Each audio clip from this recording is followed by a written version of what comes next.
Did you hear that price of fuel might increase? They might increase from 145 to 175 or 180. Will that stop the shortage of fuel? Okay, if it will, would you mind? I'm asking, if they increase the price of the pump price, will that make it available?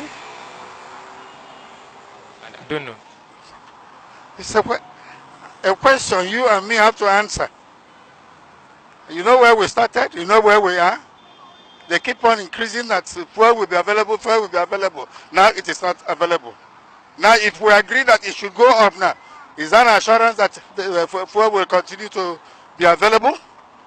No. So if they say fuel will be available, if they increase the price, what do you think? Have we not been paying high prices for things we can get? Yes. Tomato is high, rice is high. Did we not buy? Nigerians are, we are very, very docile people. Just make us comfortable. We can pay the price. You understand me? But the government is not making things available, making things difficult. Even with your money, you cannot get what you want. You see your generation, how they are spoiling Nigeria. My generation, they were well.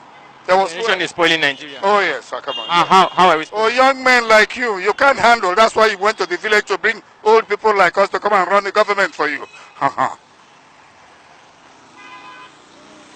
didn't do that. Huh? I didn't do that. Your generation did that.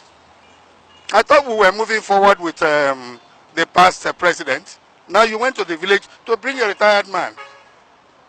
I went to the village to bring him. Yes, your generation went to the village to bring them. All right? Man should be having his rest. What indices has he? What time has he to Google and know what is happening everywhere? Any more questions, sir? None.